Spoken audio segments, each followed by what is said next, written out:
tahun 2022 dengan ini saya datang resmi dibuka.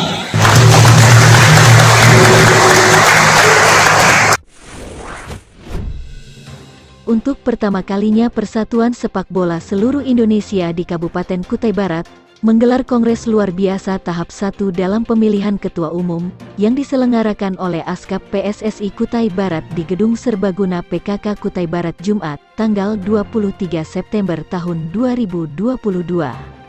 Kongres tersebut dihadiri Wakil Ketua Asprof PSSI Kaltim, Sekretaris PSSI Kaltim dan Direktur Teknis PSSI Kaltim, serta PLT Asisten 2 Setkap Kubar, Ketua KONI Kubar, perwakilan Polres dan Kodim 0912 Kubar, serta 10 klub pesepak bola di Bumi Tanah Purai Ngeriman. Meski pelaksanaan kongres diwarnai protes oleh salah satu bakal calon yakni Yohanes Tino, yang merasa tidak puas dengan tahapan pencalonan yang digelar oleh Komite Pemilihan PSSI Kutai Barat, kongres tersebut tetap berlanjut hingga penetapan calon ketua terpilih, yaitu Teddy Rahmat dengan masa bakti tahun 2022 sampai tahun 2026. Menanggapi hal tersebut, Ketua KONI Kutai Barat Tobias F. Kainama menegaskan, persoalan ini seharusnya tidak terjadi ketika ada komunikasi yang baik, dengan mengikuti tahapan dan mekanisme peraturan tim Komite Pemilihan Ketua PSSI Kutai Barat. Oleh karena itu, pria akrab disapa Tobias ini memaparkan, hasil keputusan Komite Pemilihan Ketua Askap PSSI Kutai Barat dalam Kongres Luar Biasa ini, sudah melalui proses dan tahapan sesuai dengan aturan yang berada di tubuh PSSI. Kan ada 9 voters ya, yang beralih dukungan. Itu menurut kita seperti apa untuk kegiatan Kongres ini? Ya, ini nanti kita akan lihat ini kan, karena Kongres ini akan mempunyai tahapan. Pertama, tahapan yang dilewati melalui Komite Pemilihan. Ada pengembalian berkas, ada verifikasi berkas, kemudian nanti ada pengumuman hasil verifikasi. Setelah pengumuman hasil verifikasi, barulah kita masuk ke voter. Di voter itu sudah ada tahapan ketiga mungkin, penerimaan, ya, pengambilan berkas, pengembalian berkas, penerimaan berkas, dilanjut verifikasi. Setelah itu baru keputusan dari Komite Pemilihan, hasil verifikasi si A bagaimana, si B bagaimana. Setelah ada keputusan, baru kita masuk ke sidang. Kalau dari dua ini akan ditentukan bagaimana hasil verifikasinya. Nah, sampai ke situ dulu. Belum akan masuk voter belum. Kalau di sini misalnya ada yang gugur, berarti hanya satu sudah selesai. Jadi tidak sampai ke voter. Voter itu disiapkan bila ada calon 2, 3 atau lebih.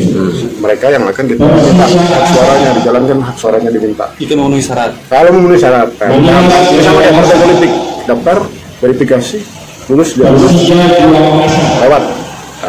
Kira-kira begitu. Sementara calon terpilih Ketua Askap PSSI Kutai Barat Teddy Rahmat mengakui tidak mempersoalkan hal tersebut. Bahkan dirinya siap mengakomodir Yohanes Tino dan klub pesepak bola di Bumi Sendawar untuk masuk dalam kepengurusan Askap PSSI Kutai Barat periode tahun 2022 sampai tahun 2026.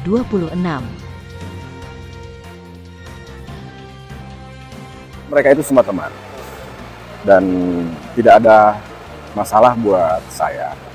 Bahkan itu proses pendewasaan. Kita dalam berorganisasi itu tidak harus semua mempunyai pandangan yang sama.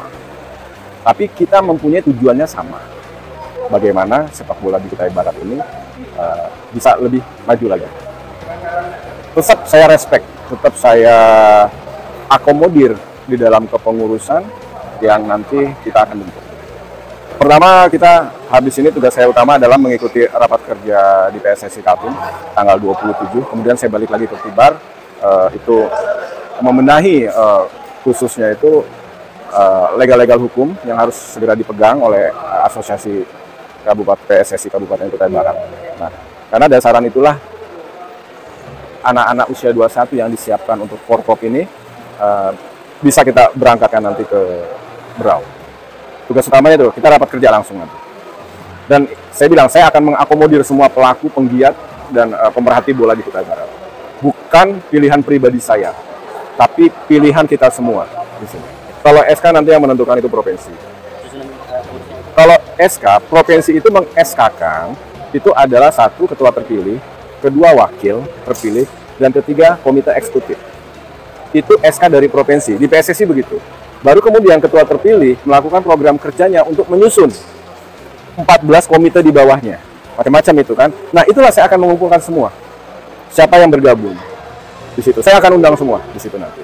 Jadi bukan pilihan pribadi saya ya, yang perlu teman-teman ketahui, tapi ini adalah pilihan bersama demi kemajuan sepak bola di Kutai Barat.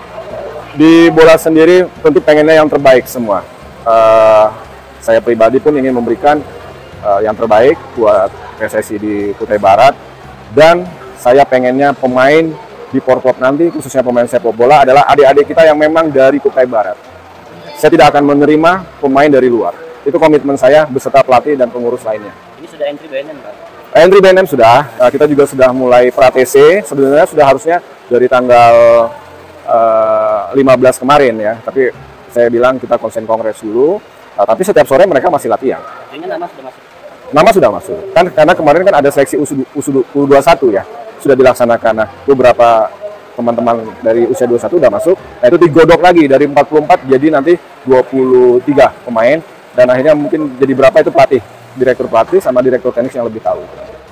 Untuk itu, Sekretaris Asprof PSSI Kalimantan Timur Supono menerangkan, keputusan melalui Kongres luar biasa itu sudah sesuai dengan aturan PSSI, sehingga kebijakan diambil melihat kondisi kepengurusan PSSI Kutai Barat yang tidak aktif lagi semenjak 2 tahun terakhir. Sebelumnya, Bupati Kutai Barat FX Yapan melalui asisten 2 Hendarman Supanji mengharapkan, melalui kongres itu dapat menghasilkan pengurus yang dapat memajukan sepak bola di Kutai Barat, sehingga dapat dievaluasi melalui proses program kerja serta laporan keuangan organisasi yang baik. Oleh karena itu, Bupati berpesan melalui ketua terpilih, untuk menjaring para atlet sepak bola di wilayah ini, sehingga para pengurus ASKAP PSSI Kutai Barat dapat memulai kerjasama dengan instansi dinas pemerintah setempat dan seluruh stakeholder pecinta sepak bola di bumi Sendawar. Dari Kutai Barat, Kalimantan Timur, Heri Bertus Hajang, AJK TV melaporkan.